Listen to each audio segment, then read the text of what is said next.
Bismillahirrahmanirrahim. Al-hikmatu saminatu wa tis'un ba'dal mi'ah minal hikamil ata'iyah. Qala Imam Ahmad ibnu Ata'illah Asyakandari rahimahullah wa nafa'ana bi'ulumi wa asrari.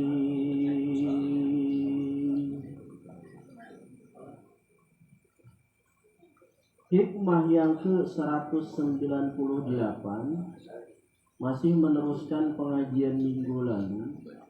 Imam Ahmad ibnu Ata'illah Asyakandari rahimahullah berkata di dalam kitabnya,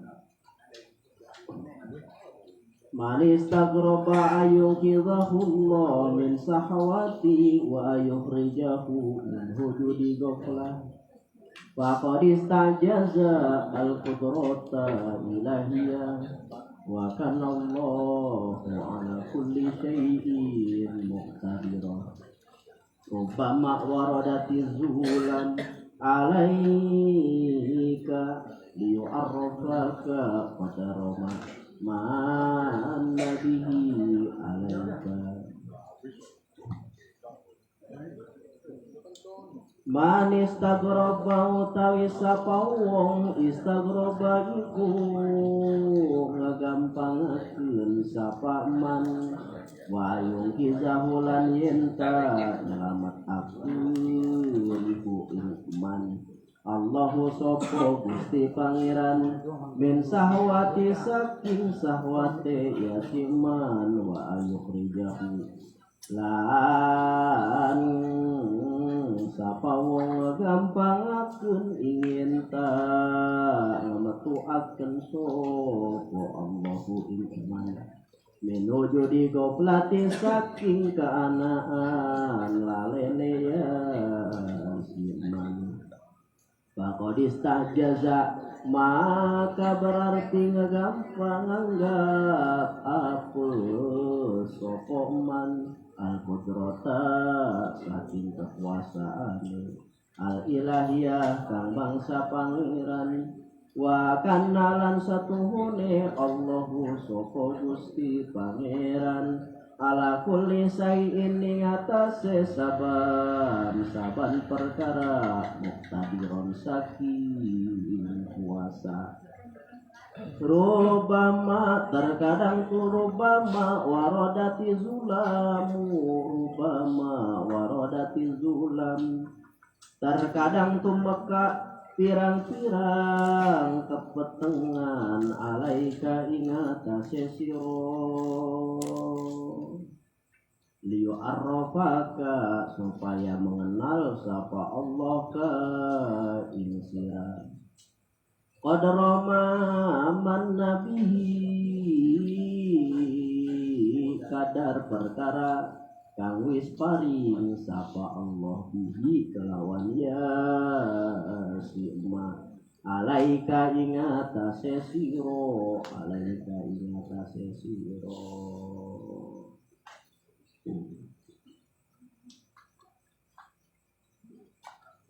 alaika ingatase siro alaika ingatase siro.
Man istaghraba ayunqizahu min sahawati wa ayukhrijahu min wujudi ghaflati faqad istajaza al-qudrata ilahiyya wa kana Allahu ala kulli syai'in muqtadira.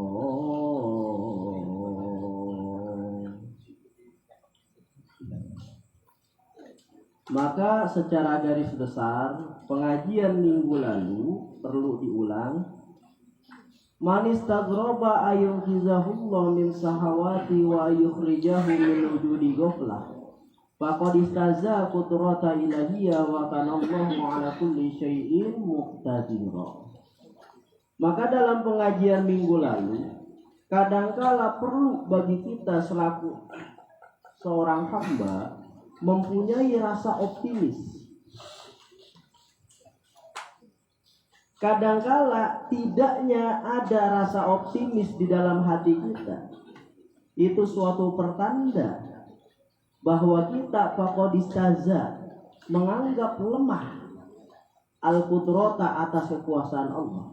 Jadi ketika orang tersebut hilangnya rasa optimisme di dalam dirinya, berarti dia telah merendahkan Tuhannya. Di mana merendahkan Tuhannya? Kayaknya nggak mungkin gua ini bakal berubah. Kayaknya nggak mungkin orang tersebut bakal berubah. Ketika kita melihat orang yang tercebur di lautan syahwat, ketika kita melihat seseorang yang tercebur di lautan dosa, senantiasa dia berbuat dosa, lantas timbul rasa optimis di dalam kolbu kita bahwa orang tersebut tidak akan menjadi baik. Gak mungkin orang tersebut menjadi orang baik. Maka ketika rasa optimisme di dalam diri kita, kurangnya rasa optimis di dalam diri kita, itu suatu pertanda bahwa lemahnya keimanan kita. Kita gak optimis. Nah, itu satu tanda bahwa lemahnya keimanan kita di hadapan Allah. Maka dalam pengajian minggu lalu, dalam segala aspek, dalam segala hal, kita perlu optimis. Karena ketika seseorang tersebut optimis, maka secara keimanan dia telah mengakui sifat Allah yang bernama Muqtadirun. Allah itu Maha Kuasa. Nggak mungkin gua usaha dengan usaha yang demikian bisa mendatangkan kekayaan. Ini yang nggak boleh. Berarti lemah keimanan kita. Kalau ngaji disiplin ilmu kalam atau sifat Allah, Allah mempunyai sifat yang bernama sifat Qadir. Allah ini Maha Kuasa. Maka segala sesuatu Allah Maha Kuasa. Allah kuasa membalikkan keadaan kita yang tadinya kita hina menjadi mulia. Allah kuasa membalikkan keadaan kita yang tadinya miskin menjadi kaya. Ketika kurangnya keyakinan di dalam diri kita, enggak mungkin gua dengan usaha yang demikian bisa mendatangkan kekayaan. Berarti telah rusak keimanan kita di hadapan Allah. Di mana rusaknya keimanan kita di hadapan Allah? Karena Allah mempunyai sifat yang bernama sifat Qadir, sifat Allah yang kuasa. Dan Allah Maha Kuasa membalikkan keadaan kita yang tadinya kita selalu maksiat menjadi ahli ilmu. Yang tadinya kita selalu berumur dengan dosa, akhirnya kita senantiasa menjadi kekasihnya Allah. Yang tadinya kita orang miskin, akhirnya diangkat derajatnya sama Allah menjadi orang yang kaya. Di sini Allah sangat amat kuasa akan hal yang demikian. Jangan sekali-kali kurangnya rasa optimis di dalam diri kita, itu pakodis tak jaza. Berarti kita menganggap lemah qudrata ilahiyah atas kekuasaan Allah. Jadi harus optimis dalam pengajian minggu. Nggak mungkin orang kayak begitu menjadi orang baik. Nggak mungkin. Nah, nggak mungkin. Kurangnya optimis di dalam diri kita itu satu pertanda lemahnya keimanan kita, dan itu satu pertanda bahwa kita tidak beriman dengan sifat Allah yang bernama Qadirun. Allah Maha Kuasa. Adapun pengajian yang sekarang, rubama waradati zulam alaika liyu'arrafaka qadra ma manna bi alaika.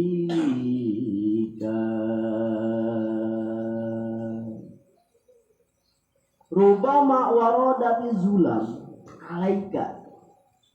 Kadang-kadang datang zulam, yaitu kegelapan di dalam kehidupan kita. Liu arrofaka wadroma mandihi alaika. Agar memperkenalkan Allah kepada kamu akan nilai sesuatu yang telah Dia berikan. Itu secara terjemahannya. Rubama warodati zulam. Kadangkala kita ini nggak mengerti akan suatu hal. Bila mana kegelapan tersebut tidak datang di dalam kehidupan kita. Contoh, ini lampu. Bila mana ini lampu terang terus, kita nggak bakal mengerti butuhnya kita terhadap hal yang terang. Maka matilah lampu tersebut. Mati lampu PLN, ada kerusakan. Ketika lampu nyala lagi, maka disitulah kita mengerti dan bersyukur atas Dari zaman kecil kan kalau mati lampu, wah, pas lampu nyala hore, girang kan? Lampu nyala itu girang kan? Pernah nggak kita setiap lampu ini nyala kita girang terus? Kadangkala timbulnya rasa bersyukur atas diri kita ketika sesuatu datang menyertai hidup kita, masalah datang menyertai hidup kita, kita liu arrofaka. Disitulah kita mengenal bahwa sehat itu mahal harganya. Rubama warodati zulam alaika. Kadangkala datang yaitu kegelapan menyertai hidup kita. Liu arrofaka, supaya kita mengenal akan nilai sesuatu. Andaikan kita sehat terus, kita nggak pernah bersyukur atas sehat kita. Andai pun kita kaya terus, kita nggak bakalan bisa bersyukur atas nikmat rezeki kita. Andai pun terang terus nih lampu, kita nggak bakalan bersyukur nikmatnya terang lampu. Ketika kita mengerti bahwa terang itu adalah suatu kenikmatan, ketika mati lampu datang dan terang lagi itu lampu, barulah girang di situ. Alhamdulillah, kipas bisa nyala, lampu bisa nyala. Yang tadinya gerah banget mati lampu, ya kan? Akhirnya kita bisa bersyukur atas suatu hal. Maka dunia ini ibarat kawah candra di muka. Ketika seseorang tercebur ke alam dunia, maka dia masuk ke alam pentarbiyahan. Allah ingin seorang hambanya ini belajar agar dia dititipkan harta oleh Allah, tidak datang kesombongan di dalam hatinya. Maka yang tadinya dia hidupnya mewah, kaya raya, dijatuhkan balai sama Allah, sehingga dia miskin, sehingga dia hina, sehingga dia rendah. Agar apa? Agar belajar orang tersebut supaya menghilangkan sifat sombong di dalam dirinya, maka jatuhlah kemiskinan akan dirinya. Andai kata seorang hamba tersebut tidak dimiskinkan sama Allah, maka tidak akan hilang kesombongan di dalam. Kadangkala di dalam kehidupan ini kita perlu sesuatu yang tidak mengenakkan hati. Supaya apa? Liu arrofaka, supaya kita mengenal atas nilai sesuatu yang telah Allah berikan kepada kita. Luar biasa nikmatnya. Ini telah Allah berikan kepada dirinya. Ternyata sekarang dia tidak bisa. Makan apa-apa dia dibatasi, makan apa-apa dia dipantang, gak bisa dia makan sembarangan. Itu dengan yang namanya hidayah dan taufik daripada Allah. Andaikan seorang hamba tersebut tidak pernah berbuat dosa, tidak pernah berbuat salah, tidak pernah maksiat, tidak pernah melakukan suatu angkara murka, makanya Allah, ternyata ini gua butuh dengan pertolongannya Allah. Andai kata seorang hamba tersebut tidak pernah salah, maka dia tidak akan pernah butuh terhadap pertolongannya Allah. Maka kadangkala dosa datang menyertai seorang hamba, sebuah dosa. Maka seorang hamba tersebut melakukan suatu dosa, maka dengan dosanya tersebut itu bisa melahirkan 3 buah. Ibtila'ul abdi bil maksiat tarotan yakunu tardan wa tarotan ta'diba wa tarotan takriba.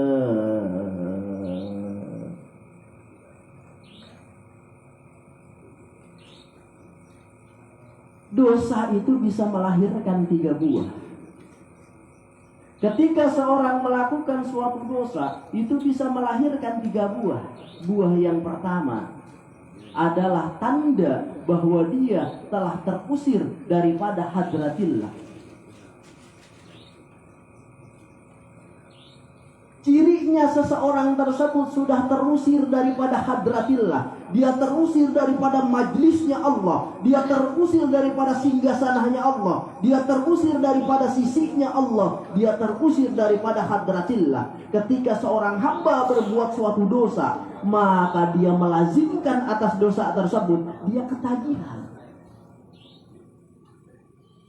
Bila mana kita melakukan suatu kesalahan, bila mana kita melakukan suatu maksiat, bila mana kita melakukan suatu dosa, dan kita ketagihan sama dosa tersebut, dan kita ulang-ulang lagi dosa tersebut, dan kita nyaman atas dosa tersebut, ini satu pertanda bahwa kita telah terusir daripada hadratillah. Ini buah dosa yang pertama. Dan buah dosa yang kedua, ada kalanya seorang hamba diberikannya dosa sama Allah semata-mata liyu'arrafaka, untuk pendidikan terhadap dirinya.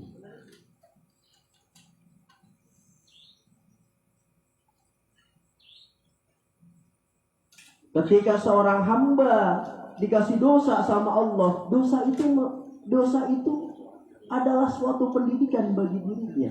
Contohnya seperti apa? Maka dalam pengajian minggu lalu, ketika dia melakukan suatu kesalahan di hadapan Allah, ketika dia melakukan suatu dosa di hadapan Allah, maka timbul rasa hina di dalam dirinya, timbul rasa rendah di dalam dirinya, timbul penyesalan yang amat luar biasa di dalam kolbunya. Maka dosa tersebut adalah pendidikan bagi dirinya. Ada dosa yang ketiga yang membawa seorang hamba kepada surga. Jadi orang ini berbuat dosa, gara-gara masuk surga ini gara-gara dosa. Ada orang masuk surga ini gara-gara dosa. Ketika dia melakukan suatu kesalahan, ketika dia melakukan suatu dosa, maka timbullah rasa penyesalan yang luar biasa di hadapan Allah. Dan ketika timbul rasa penyesalan yang luar biasa di hadapan Allah, dan dia menangis di hadapan Allah, dan dia taubat di hadapan Allah, dan dia terngiang-ngiang atas dosanya tersebut selama hidupnya orang tersebut, maka dosa itulah yang membawa seorang kepada surganya Allah. Maka di sini dalam pengajian minggu lalu, kadangkala kita ini sering mengklaim, timbul rasa optimisme ketika seseorang berbuat maksiat, udah kita klaim bahwa orang tersebut adalah orang buruk. Ketika orang meminum minuman keras, udah kita klaim bahwa orang tersebut adalah orang buruk. Siapa tahu dia berbuat dosa itu yang mengantarkan dia kepada Allah. Siapa tahu dia berbuat maksiat itu yang mengantarkan dia kepada Allah. Kita nggak pernah tahu seberapa besar taubatnya dia di hadapan Allah. Kita tidak pernah tahu rintihan tangisnya seorang tersebut ketika selekas melakukan suatu maksiat. Dia nangis dan merintih di hadapan Allah. Kita nggak pernah tahu. Maka kita selaku hamba, selaku makhluk, tekankan di dalam kehidupan kita, tekankan di dalam diri kita sifat husnuzon kepada makhluknya Allah. Ketika orang berbuat maksiat, ketika orang melakukan suatu dosa, kita anggap mungkin itu perbuatan dosa yang membawa dia kepada Allah. Mungkin selekas dia berbuat dosa, dia bertaubat di hadapan Allah dan dia menangis di hadapan Allah. Ini orang yang salim hatinya, yang lembut hatinya seperti itu.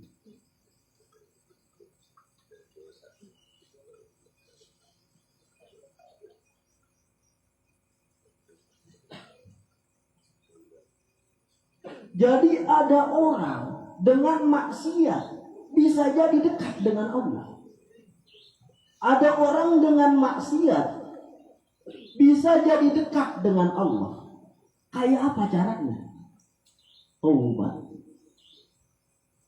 Kita habis maksiat bukan taubat, malah kita ciriin, wah di sana ntar gue nongkrong lagi gue besok. Gue kalau punya duit ke sana gue mampir lagi.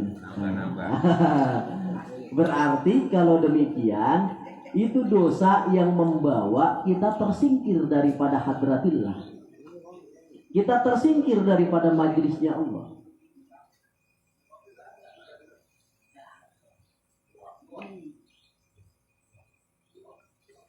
Jadi ada orang dengan maksiat bisa jadi lebih dekat dengan Allah. Kayak apa caranya? Yaitu tobat. Begitu dia maksiat, dia menangis dan tobat. Dia merintih di hadapan Allah.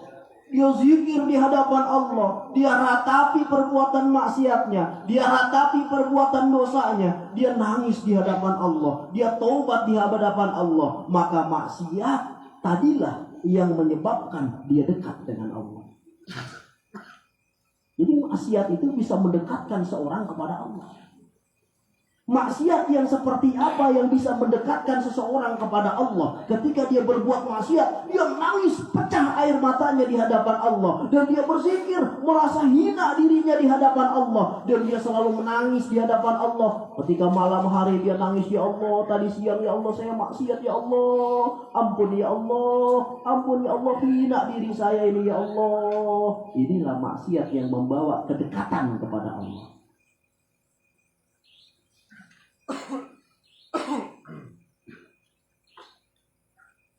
Jadi di antara tiga yang tadi, maksiat itu membuahkan 3 buah.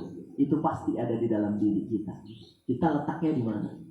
Apakah maksiat kita lagi kemarin itu menyingkirkan kita daripada hadratillah? Apakah maksiat yang kemarin kita lakukan, dosa yang kita lakukan kemarin itu merupakan pendidikan bagi kita? Apakah dosa yang kita lakukan kemarin ini menyebabkan kita lebih dekat lagi kepada Allah dengan taubat? Di mana kita letaknya? Makom kita di mana?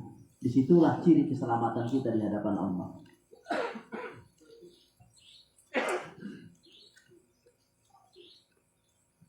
Ada orang yang berbuat maksiat di hadapan Allah, besoknya rame. Gak taunya dia mati.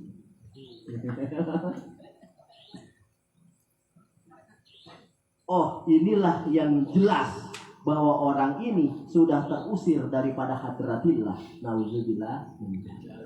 Ada orang nih berbuat maksiat nih. Habis berbuat maksiat besoknya rame.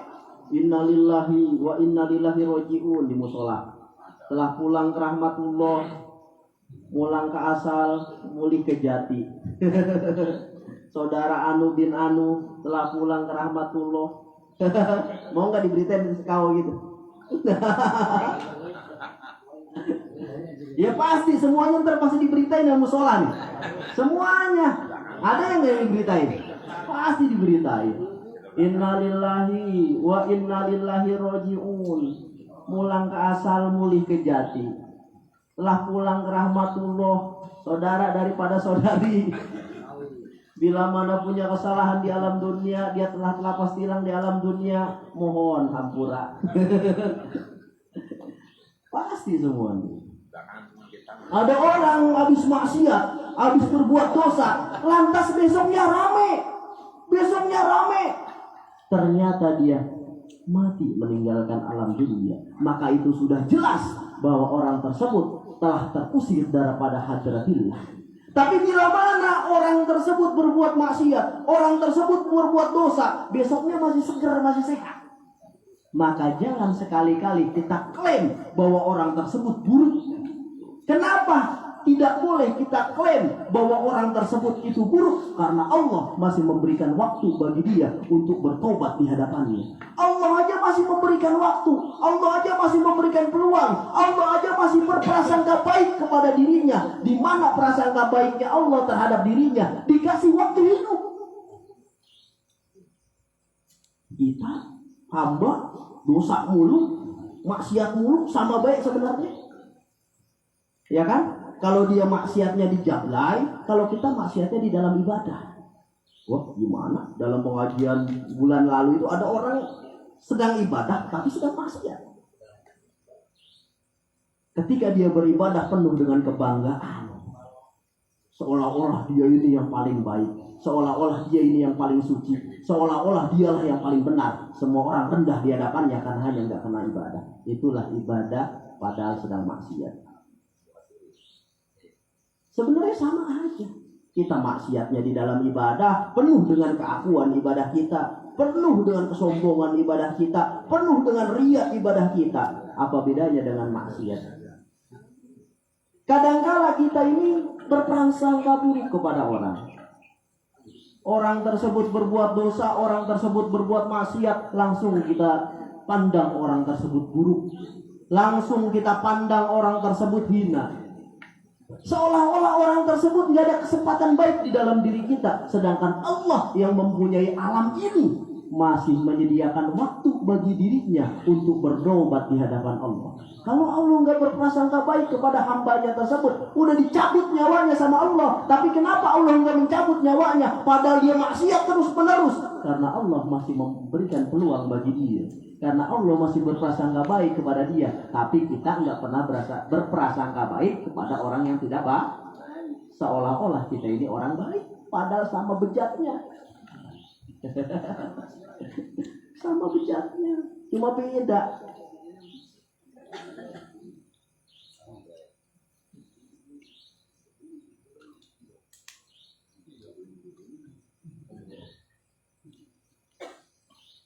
Kalau kita ingin tahu apakah kita ini dicintai oleh Allah, atau kita terusir daripada majlisnya Allah, atau kita terusir daripada hadratillah, apakah kita ini dicintai sama Allah, ataukah kita ini terusir daripada Allah?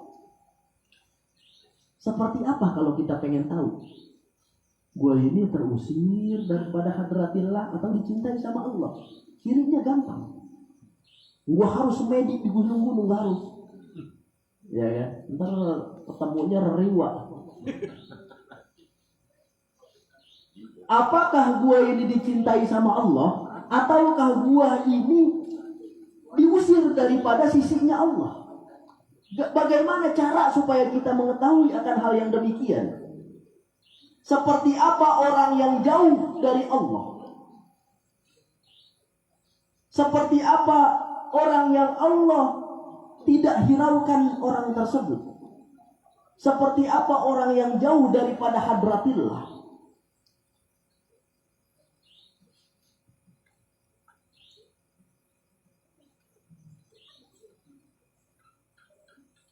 Dia berdoa tidak pernah dikabul sama Allah. Dia punya hajat tidak pernah dijawab sama Allah. Dia berdoa senantiasa tidak pernah dikabul sama Allah. Khusuk sholatnya dicabut oleh Allah, lezat ibadahnya dihilangkan daripadanya. Dia berdoa nggak pernah dikabul sama Allah. Khusuk sholatnya diambil sama Allah, jadi gersang dia sholatnya, nggak betah sholatnya. Nikmat zikir, nikmat ibadah, lezat ibadah itu diambil daripada dirinya. Akhirnya ketika dia ibadah nggak betah lama-lama. Ini tanda orang yang diusir oleh Allah. Sementara kita semuanya begitu. Sampai saking malesnya gitu sama sholat, sampai enggak ngelakuin sama sekali.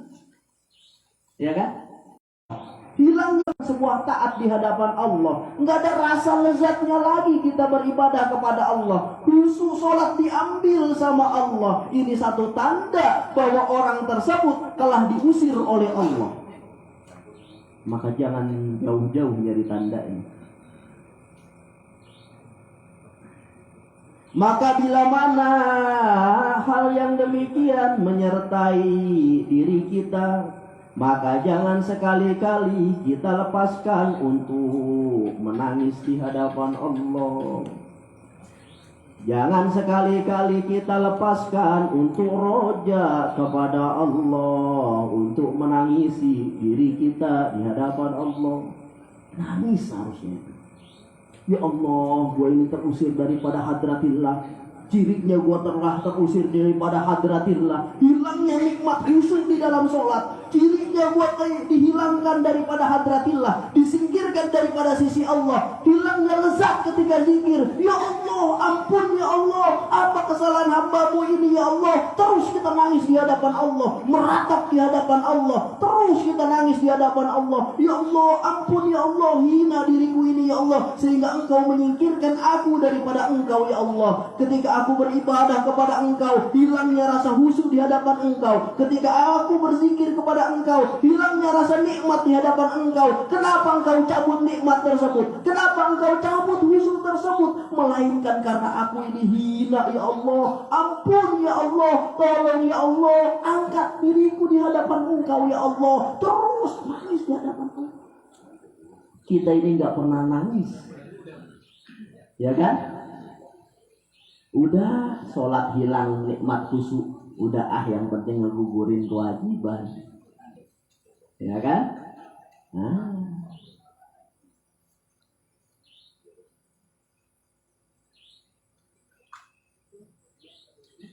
ya Allah, kenapa nikmat ibadah ya Allah engkau hilangkan ya Allah? Salah apa hambamu ini ya Allah? Ampun ya Allah, ampun ya Allah. Ketika nikmat ibadah hilang, ketika nikmat zikir hilang, ketika lezatnya beribadah, lezatnya melakukan taat hilang di hadapan kita, seharusnya kita merintih pada malam hari. Kita gelapin lampu kita kunci pintu kita di dalam satu ruangan, kita nangis di hadapan Allah, kita merintih di hadapan Allah, minta ampun di hadapan Allah, supaya Allah kasih lagi nikmat ibadah di dalam hidup kita. Karena ketika seorang itu nikmat ibadah, siapa yang memberikan nikmat atas dirinya? Kalau bukan segala sesuatu dan perbuatan itu adalah ciptaan Allah. Termasuk perasaan nikmat di dalam kolbu kita, itu siapa yang memberikan? Allah. Kenapa Allah cabut rasa nikmat tersebut? Ada apa? Berarti banyak kesalahan kita di hadapan Allah. Ketika banyak kesalahan kita di hadapan Allah, buru-buru minta ampun sama Allah, supaya datang lagi nikmat ibadah, supaya datang lagi nikmat taat di hadapan Allah. Ini satu tanda kita telah terusir daripada hadratillah.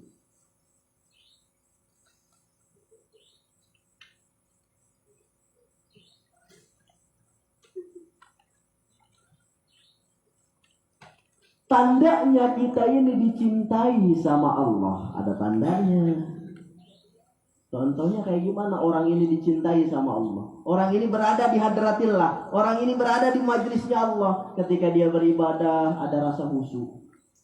Ketika dia zikir ada rasa nikmat di dalam zikirnya. Nikmat di dalam zikirnya. Atau ketika orang tersebut meninggalkan sholat, ada rasa penyesalan di dalam dirinya. Ada rasa gelisah yang luar biasa di dalam dirinya. Aduh, gua ketinggalan sholat zuhur. Aduh, gua ketinggalan sholat zuhur. Gelisah hatinya. Nah, ini udah di makom orang tersebut, makom mahabbah. Berarti dia telah dekat dengan Allah. Dan Allah itu udah dianggap secara kolbunya, secara ainul basirahnya, Allah telah dianggap sebagai kekasihnya. Cirinya apa? Ketika kita meninggalkan sholat, gelisah. Pada gelisah nggak kalau nggak sholat? Nah, ketika gelisah, ketika kita nggak sholat, ya kan? Ini satu tanda bahwa kita dicintai sama Allah dan kita mencintai Allah. Sebagaimana ketika kita nggak ketemu sama cewek yang kita idamkan, ya kan? Ini biasanya nih dia pulang sekolah jam, atau misalnya dia pulang sekolah jam 2 misalnya, atau dia ke Bancong, Pasar Bancong jam 2. Ini hari ini kenapa dia nggak lewat? Padahal kita tungguin di pinggir jalan. Ya kan? Ketika kita nggak melihat orang yang kita cintai satu hari aja, gelisah nggak? Gelisah nggak? Nah, itu rasa gelisah itu bentuk daripada cinta. Ketika kita meninggalkan sholat, gelisah nggak? Ketika gelisah itu bentuk daripada mahabbah, yaitu cinta kepada Allah. Secara kesadaran. Selamat itu orang-orang yang gelisah itu. Nah, itulah tanda-tandanya. Apakah kita termasuk orang yang dekat dengan Allah? Apakah termasuk orang yang terusir daripada Allah? Bila mana kita beribadah nyaman, ibadah tenang, kita ibadah lezat, kita ibadah, oh Allah masih dekat dengan kita. Dekat berarti Allah masih dekat. Bila mana kita beribadah susah, gersang, panas, gak nyaman, zikir dikasih 200 sama kiai udah ngap. Zikir dikasih 1000 la ilaha illallah sama ustaz udah ngap. Gak enak duduk rasanya, kayak ada durinya di majelis taklim. Ke masjid malas rasanya, serem kayaknya itu masjid. Ini satu tanda bahwa kita telah terusir daripada singgasananya Allah. Diusir, oh diusir begitu.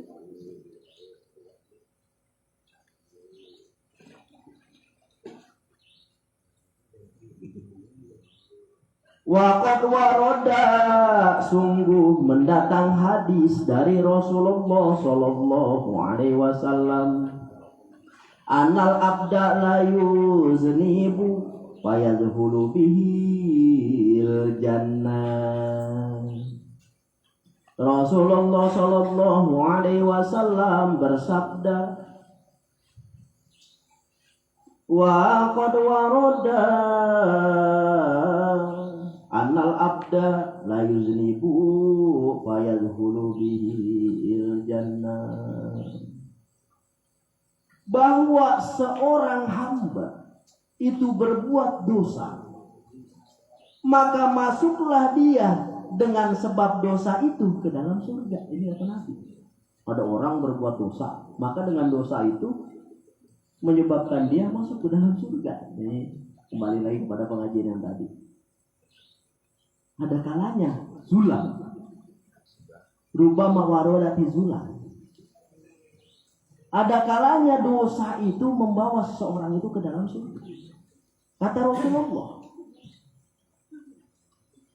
bahwa seorang hamba itu berbuat dosa, maka masuklah dia dengan sebab dosa itu ke dalam surga. Nah, kata Rasulullah, ada seorang hamba berbuat dosa, dengan dosa itulah dia masuk ke dalam surga. Fakila kaifa zalik, ya Rasulullah Sallallahu Alaihi Wasallam. Kaget sahabat yang lain. Rasulullah lagi ngomong di depan sahabatnya. Kata Rasulullah bahwa seorang hamba itu berbuat dosa, maka masuklah dia dengan sebab dosa itu ke dalam surga. Bingung sahabat semuanya, kaget semuanya sahabat. Fakila kaifa zalik ya Rasulullah, kata sahabat. Bagaimana mungkin, bagaimana bisa demikian wahai Rasulullah? Orang yang berbuat dosa masuk surga. Qala Rasulullah Sallallahu Alaihi Wasallam, Rasulullah menjawab, yakunu nasba ainaihi sa'iban minhu farrohatta yadkhulal jannah. Kata Nabi, orang yang berbuat dosa, lalu dosa itu selalu ada di matanya. Ketika seseorang tersebut berbuat dosa, lalu dosa tersebut selalu ada di hadapan matanya. Dia taubat kepada Allah, dia lari daripada dosa Allah, akhirnya dia sampai kepada surganya Allah. Inilah dosa yang menyebabkan orang tersebut masuk ke dalam surga. Inilah dosa yang menyebabkan orang tersebut masuk surga. Ketika dia melakukan suatu dosa, ketika dia melakukan suatu kesalahan, ketika dia melakukan suatu maksiat, lantas maksiatnya tersebut selalu ada di hadapan matanya. Dan dia taubat kepada Allah, dan dia lari daripada dosa itu, akhirnya dia sampai ke dalam surganya Allah. Ini maksiat dosa ini. Kalau kita taubat, itu diganti dengan pahala.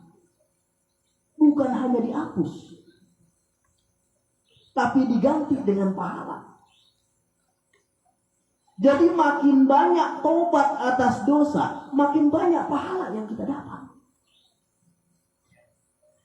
Bila mana kita berbuat dosa di hadapan Allah, kita maksiat contohnya di hadapan Allah, lantas maksiat tersebut terlalu mengiang-iang di benak kita, maksiat tersebut selalu ada di hadapan mata kita, kita menyesali atas kesalahan tersebut, kita menangisi atas kesalahan tersebut, kita taubat sama Allah atas suatu dosa, dan dia berlari meninggalkan dosa tersebut sampai ke dalam jannah, sampai ke dalam surga.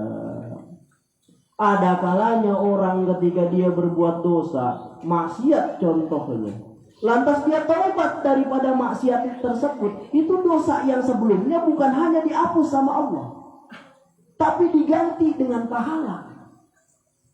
Semakin dia banyak taubat di hadapan Allah, semakin banyak dia merintih di hadapan Allah, maka dosa yang pernah dia lakukan, maksiat yang pernah dia lakukan, itu diganti dengan pahala. Maka semakin banyak orang tersebut taubat di hadapan Allah, semakin banyak orang tersebut nangis di hadapan Allah, maka semakin banyak pahala yang akan dia dapatkan, dan dia masuk ke dalam surga. Sebab taubat baik, nangis baik. Kita pikir, kita renungi, kita hidup di alam dunia ini udah berapa puluh tahun, berapa banyak dosa yang pernah kita lakukan, berapa banyak maksiat yang pernah kita kerjakan, berapa banyak keingkaran yang pernah kita lakukan di hadapan Allah. Maka mulai malam ini, besok dan seterusnya, kita taubati satu persatu. Terus kita taubati satu persatu. Kenapa? Karena itu bukan hanya dihapus sama Allah, tapi diganti sama pahala. Kita berbuat maksiat, lantas kita taubat.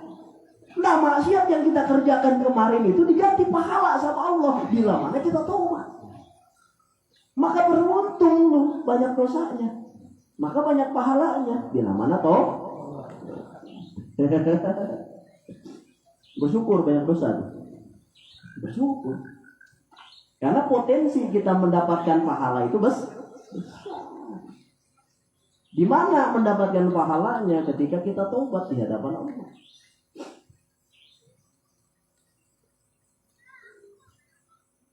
Jadi makin banyak kita taubat atas dosa, maka banyak pahala yang kita akan dapatkan. Seperti kisah perempuan pada zaman Bani Israel, ketika zaman Kanjeng Nabi Musa, ada satu sosok perempuan yang begitu cantik, yang begitu mahligai. Badannya kuku, badannya putih bersih, bahkan bulu matanya ngelentik. Perempuan tersebut rambutnya hitam pekat. Perempuan tersebut perempuan yang amat cantik dan jelita. Pada suatu ketika perempuan tersebut dengan badan yang kurus, perempuan tersebut datang kepada Kanjeng Nabi Musa dengan sayup-sayup. Perempuan tersebut datang dan perempuan tersebut nangis sampai mata perempuan tersebut bengkak dan memerah. Bahkan urat-urat keluar dari sekitar mata perempuan tersebut. Perempuan tersebut tampak pucat dan tidak pernah makan. Perempuan tersebut datang ke majelisnya Kanjeng Nabi Musa. Perempuan tersebut ketika sampai ke hadapan Kanjeng Nabi Musa, "Wahai Kanjeng Nabi Musa, tolong aku, wahai Kanjeng Nabi Musa. Sepertinya aku tidak pantas untuk diampuni oleh Allah karena perbuatan yang begitu buruk yang pernah aku lakukan, wahai Kanjeng Nabi Musa." Akhirnya apa kata Kanjeng Nabi Musa? "Dosa apa yang pernah engkau lakukan, wahai imro'ah, wahai perempuan? Apakah sebesar langit lebih besar, wahai Kanjeng Nabi Musa, daripada langit? Coba sebutkan dosa apa yang pernah engkau lakukan. Ketika perempuan tersebut mengingat dosa-dosa yang pernah dia lakukan, dia pingsan dan kejang-kejang di hadapan Kanjeng Nabi Musa. Bingung Kanjeng Nabi Musa kenapa perempuan tersebut sampai histerius. Perbuatan apa yang telah dia lakukan sampai dia demikian. Ketika perempuan tersebut sadar daripada pingsannya, dia nangis di hadapan Nabi Musa. Tampak kering wajah perempuan tersebut, tampak kurus perempuan tersebut, seperti terlihat tidak pernah makan. Dan perempuan tersebut matanya bengkak dan memerah. Tampak perempuan tersebut nangis hingga berhari-hari. Dosa apa yang pernah engkau lakukan, wahai imro'ah? Aku telah melakukan dosa yang begitu besar. Kayaknya doaku ini tidak akan diampuni oleh Allah. Tapi aku bingung, wahai Kanjeng Nabi Musa. Aku takut terhadap siksanya Allah, wahai Kanjeng Nabi Musa. Coba, bagaimana aku bisa menilai atas suatu kesalahan engkau bila mana engkau tidak berterus terang akan dosa-dosa engkau? Ketika perempuan tersebut mengangkat kedua bibirnya, dia hendak jujur kepada Kanjeng Nabi Musa. Benaknya teringat terhadap dosa-dosa perempuan tersebut. Lantas pecah tangisan dan pingsan perempuan tersebut. Akhirnya perempuan tersebut pingsan untuk kedua kalinya. Ketika sadar daripada pingsannya, perempuan tersebut ngomong di hadapan Kanjeng Nabi Musa sambil terseduk-seduk, nangis sedih perempuan tersebut. Akhirnya Kanjeng Nabi Musa, dosa apa yang pernah engkau lakukan, wahai imro'ah? Wahai Kanjeng Nabi Musa, aku telah berzina, wahai Kanjeng Nabi Musa. Tobat sama Allah, pasti Allah akan ampuni. Tapi bukan itu, wahai Kanjeng Nabi Musa. Atas zina yang telah kulakukan, wahai Kanjeng Nabi Musa, aku melahirkan seorang anak. Ketika sampai aku melahirkan anak tersebut, wahai Kanjeng Nabi Musa, aku malu, wahai Kanjeng Nabi Musa, terhadap orang-orang lain. Lantas aku cekik bayi tersebut, wahai Kanjeng Nabi Musa. Aku bunuh perempuan bayi tersebut, wahai Kanjeng Nabi Musa. Dan aku kubur, wahai Kanjeng Nabi Musa. Aku telah berzina, wahai Kanjeng Nabi Musa. Ketika aku selesai berzina, aku hamil, wahai Kanjeng Nabi Musa.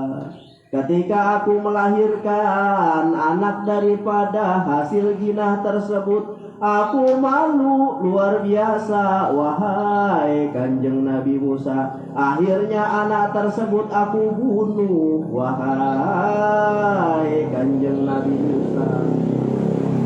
Pergi engkau daripada singgasanahku, kata Kanjeng Nabi Musa. Aku takut Allah melimpahkan azab terhadap rumahku tersebut. Maka pergi, keluar daripada hadapanku. Engkau makhluk yang begitu buruk di hadapan Allah. Sampai anak kecil engkau bunuh, wahai imro'ah. Lantas perempuan tersebut lari meninggalkan Kanjeng Nabi Musa. Dan menangis perempuan tersebut sampai berlari perempuan tersebut selama 7 hari 7 malam.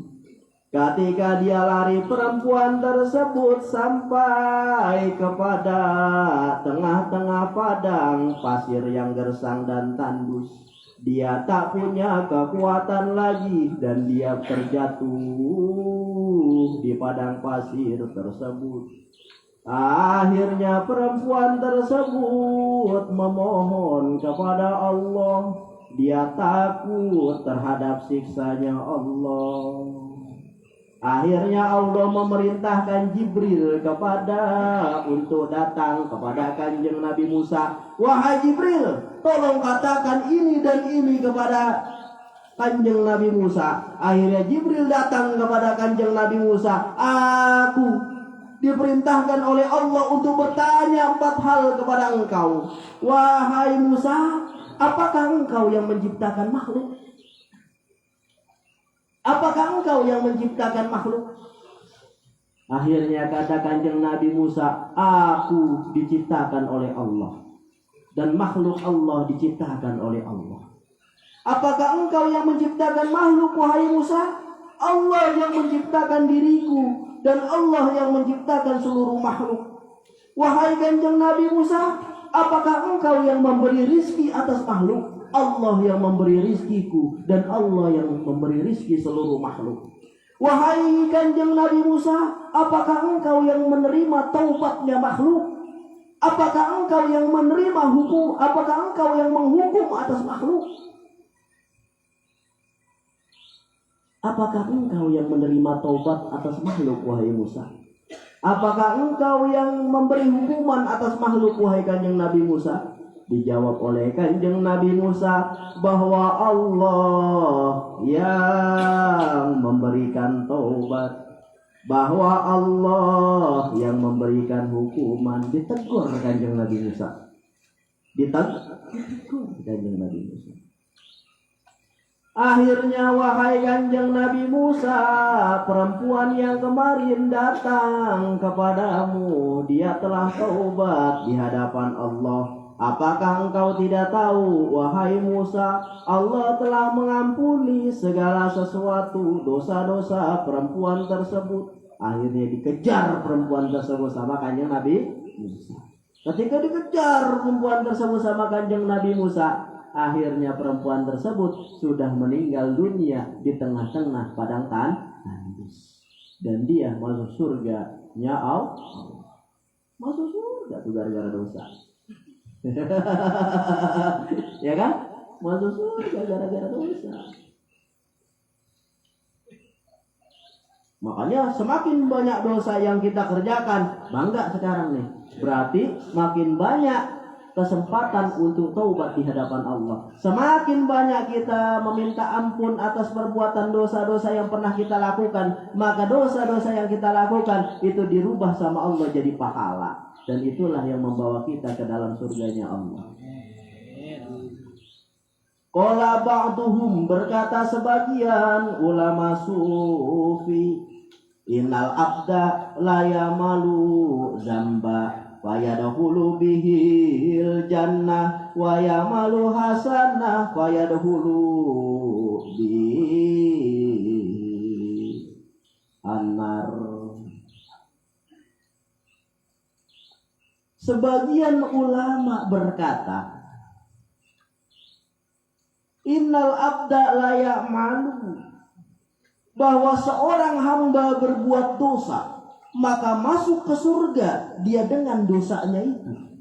Dan seorang hamba berbuat kebaikan, berbuat kesalehan, maka masuk neraka dia atas kesolehannya tersebut. Waduh, gimana artinya ini? Ada seorang hamba maka masuk ke surga dia seorang hamba yang berbuat dosa. Seorang hamba berbuat dosa maka masuk ke surga dia dengan dosanya itu. Dan seorang hamba berbuat amal saleh maka masuk ke neraka dia dengan amal salehnya. Waduh, ini terbalik ini. Ada orang berbuat kebaikan, ada orang berbuat amal saleh, tapi masuk neraka. Ada orang berbuat dosa, tapi masuk surga. Qalu wa kaifa zalik, bagaimana demikian?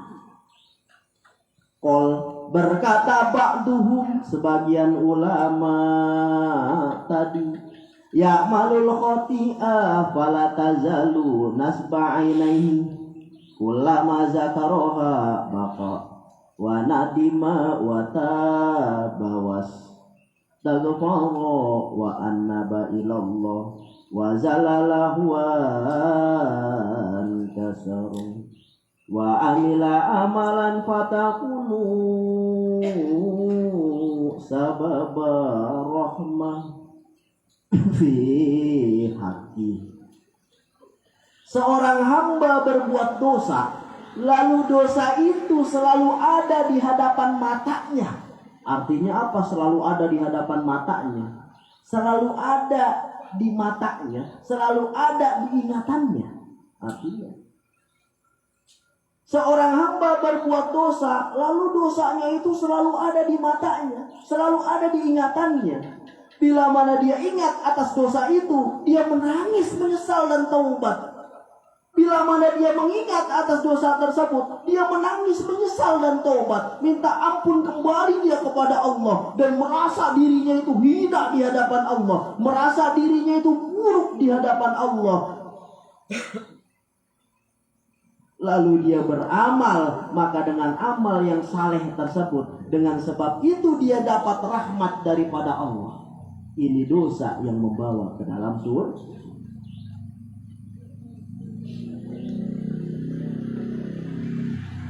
Ya'malul khati'ah fala tazallu nasbah.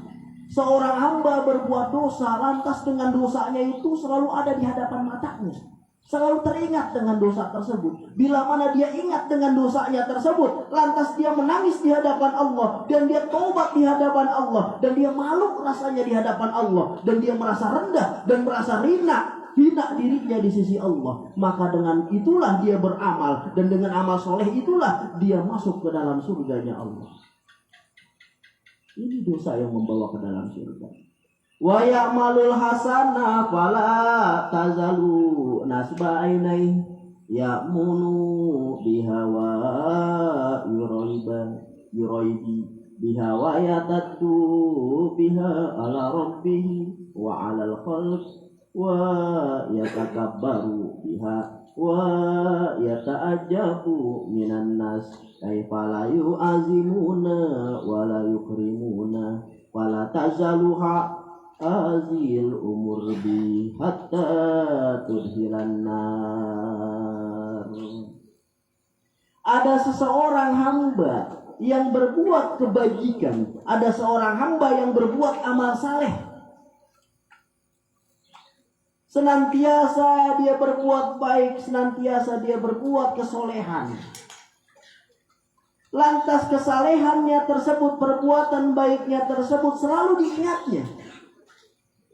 Dan ketika amal salehnya tersebut selalu diingatnya, amal solehnya tersebut selalu disebut-sebutkan. Lantas dia riak dengan kebaikan itu, dia sombong dengan amal salehnya tersebut. Dia heran kalau ada manusia yang tidak memuliakannya. Nah, terus dia demikian dengan perkara yang itu, kata tudkhilan nar, sehingga dia masuk ke dalam neraka. Ini orang selalu mengingat-ingat kebaikannya, selalu mengingat-ingat amal solehnya, sombong dengan perbuatan baiknya, sombong dengan ibadahnya, merasa dirinya ini hebat, merasa dirinya ini ahli ibadah. Dia heran bila mana ada orang yang tidak memuliakannya. Terus ada itu di dalam dirinya. Akhirnya kebaikannya tersebut bisa membawa dia ke dalam api neraka. Jadi kalau ba'duhum, kalau kata ulama suku, ada orang dengan sebab dosa dia ke surga. Ada orang dengan sebab ibadah dia ke neraka. Orang yang ke surga sebab dosa itu seperti apa? Ketika dia berbuat dosa, dosanya itu selalu ada di benaknya. Ketika dia mengingat akan dosanya, dia merasa hina, merasa rendah. Nah, inilah dosa yang membawa dia ke surga. Ada orang, dia beramal saleh, berbuat baik, beramal saleh. Dengan amal baiknya tersebut, ini bisa membawa dia ke dalam neraka. Ketika dia berbuat amal baik, dia menyebut-nyebutkan amalnya. Enggak ditanya dia, gua bisa dari kemarin di sana ada anak yatim ya? Tanggal itu ya, samping rumah ya? Iya, kemarin kesian banget itu gua kasih duit ya.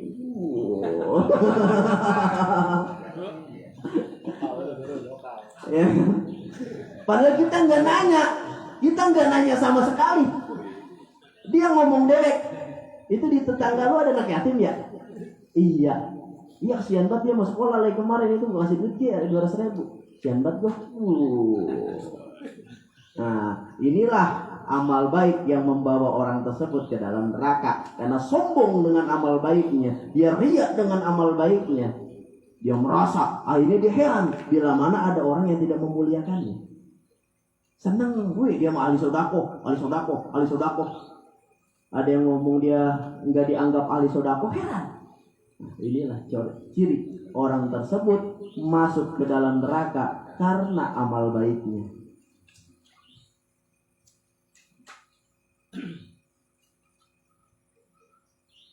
Maka seberapa besar pun dosa yang pernah kita lakukan, bila mana kita taubat di hadapan Allah, pasti Allah ampuni. Kalau di kitab Dzurratun Nasihin itu ada zaman Rasulullah itu, ada zaman Kanjeng Nabi itu. Seorang pemuda, dia ini tukang colong, tukang maling. Maling apa ini pemuda? Maling kain kafan. Mungkin zaman sekarang ini kain kafan tampak nggak berguna. Tapi dimensi biokultur pada zaman dulu itu kain kafan itu luar biasa. Karena orang-orang yang darah ningrat aja yang matinya itu pakai kain putih zaman dulu. Nah, zaman dulu itu orang mati yang nggak harus kain putih, ada yang kain warna ini, ada yang warna-warni kayak Astor. Ya kan, kayak sarung, kain apa gitu. Karena zaman dulu itu kain itu ya mahal, gaun itu mahal, paling mahal itu sutra. Zaman dulu itu emas, permata itu lebih murah daripada sutra. Maka zaman dulu itu orang itu jarang yang punya baju. Jangankan zaman Rasulullah, zaman Belanda orang Indonesia pakai sempak doang, ya kan? Karena orang-orang yang punya kain itu cuma orang-orang kaya, apalagi 1400 tahun yang lalu. Maka zaman Kanjeng Nabi mah banyak orang nyolong kain kafan, ntar dibersihin sama dia, dijual lagi buat baju. Maka pemuda tersebut itu tukang nyolong kain kafan.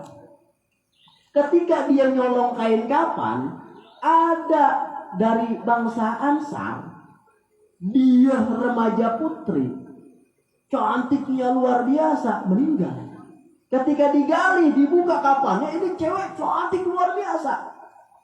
Akhirnya syahwatnya memuncak, diperkosa itu mayat tersebut. Diperkosa mayat tersebut sama pemuda tersebut. Ketika diperkosa mayat tersebut sama pemuda tersebut, ya kan? Dia pergi daripada itu dan dia menyesal. Sampai dia itu takut datang kepada Rasulullah.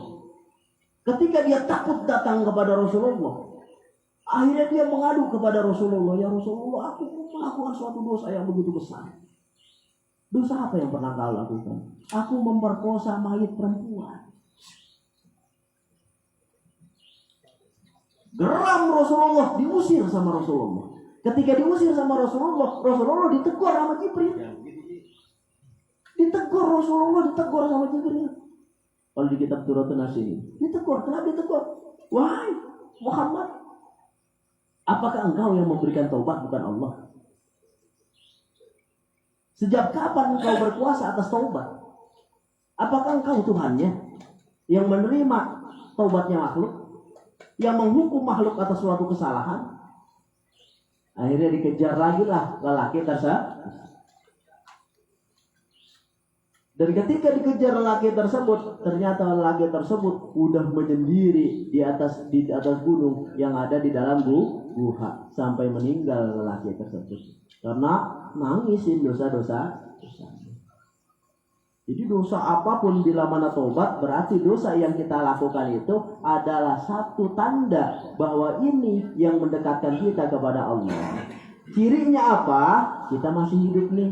Berarti Allah masih memberikan kesempatan. Kita salah banyak sama Allah, salah banyak luar biasa sama Allah, tapi Allah masih memberikan kita waktu, Allah masih memberikan kita nikmat, Allah masih memberikan kita tempat. Ini satu tanda bahwa Allah masih menunggu akan taubat kita.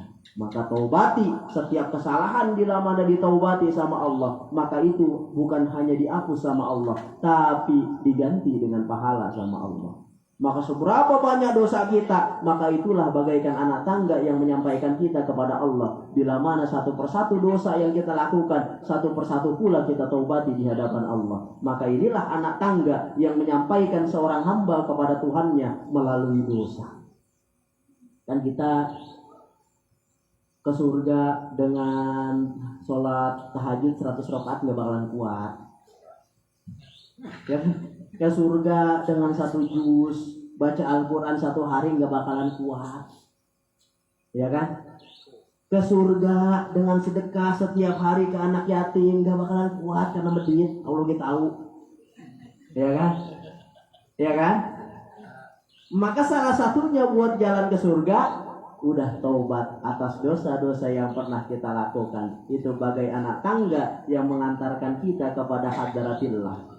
Tobat, nangis. Maka kita ini selaku hamba harus mempunyai satu waktu minimal dalam 1-2 kali 24 jam kita sediakan di dalam rumah kita gelapin, udah khusus buat sholat. Kita ampar sejadah di situ, kita sediakan tasbih di situ, kita kunci supaya nggak keganggu sama anak istri. Ketika malam kita datangi tempat itu, jadikan tempat itu untuk berhubungan dengan Allah. Jadikan tempat itu untuk menangis di hadapan Allah. Jadikan tempat itu untuk merintih di hadapan Allah. Kita berkholwat di tempat tersebut. Itulah seharusnya kita mempunyai tempat yang demikian. Jangan dunia baik, keluar daripada tempat itu, kejar lagi dunia. Nggak punya tempat kayak gitu, dunia mulu yang dikejar. Kaya kagak, mending gaya mah. Digaya.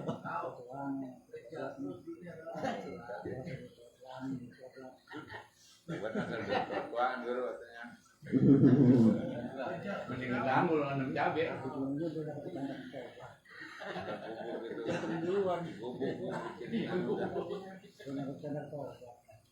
Tobat gampang banget tobat. Makanya nih kenapa? Kan salah satu tadi kita tersingkir daripada hadratillah, nggak kobul kita doa. Lu mau merintih kayak gimana pun, awang Allah benci sama lu. Ya gini, kita punya salah sama Pak Haji. Kita punya salah nih, ayamnya kita colongin, empangnya kita pancingin. Tahu kita yang nyolong, kita yang mancingin, ya kan? Ya kan? Datang nggak ada ujuk-ujuk, nggak ada angin, nggak ada apa, datang ke rumahnya minjem duit 500.000, dikasih kagak? Kagak. Orang hidup, ya kan? Dikasih nggak duit? Mau kita doa, nggak pernah dikabul sama Allah. Kan kita pernah punya salah sama dia. Datang ke dia, Pak Haji, empang lagi kemarin kita pancingin baik, maafin Pak Haji, kita lapar banget. Udah alasan apa di depan dia mah? Carmuk. Anak kita pengen ikan baik, pengen pepes baik, bini kita nggak punya duit, akhirnya kita mancing empang, ampun Pak Haji, maafin. Dimaafin nggak? Dimaafin kan? Ayam lagi marah lagi, kita nggak punya duit pisan, ini gimana, ya kan? Ya kan kita kerja kagak apa kagak, akhirnya kita nyolong ayam, ampun atuh maafin. Dimaafin nggak? Udah minta maaf segala macam, tetek bengek ibaratnya, punya duit tahu 200.000. Punya duit 200.000, ya kan? Ada potensi dikasih, ngerti? Ada potensi dikasih, ya kan? Kalau kita rendah, nangis di hadapan dia, ya kan? Datang ujuk-ujuk, udah punya salah banyak sama dia. Datang ujuk-ujuk, nangis kagak, apa kagak, ngerti kagak, datang minta duit gua apa? 500.000 udah butuh ini. Songong nggak ini? Udah empangnya kita palingin, ayam kita colong. Datang ujuk-ujuk, nggak minta maaf, nggak apa, minta duit 200.000. Coba lu nangis di depan rumahnya. Kalau belum ditendang jangan lu pergi. Nangis aja dia depan rumahnya. Ketika lu nangis aja depan rumahnya, merintih aja depan rumahnya, begak dia ngeliat lu dari 200.000 pulang ke lu. Ya kan? Nangis baik. Apalagi lu nangisnya ajak anak lu, ajak bini lu di depan rumahnya, lu nangis punya duit 200.000, dikasih nggak? Dikasih, begak ngeliat lu. Sama Allah ke.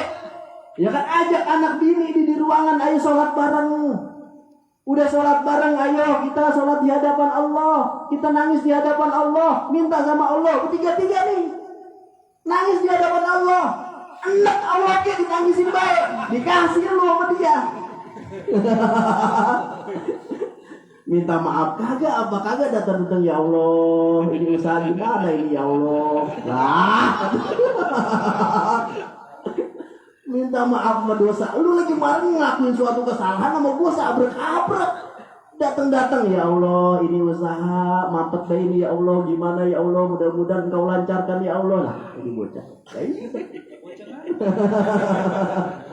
Minimal taubat dulu, minta maaf dulu, nangis dulu sama Allah. Nangis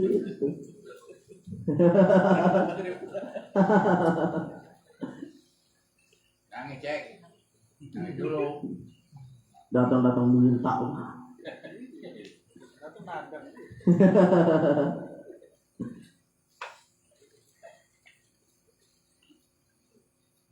Oh, alam bisawab. Ada pertanyaan?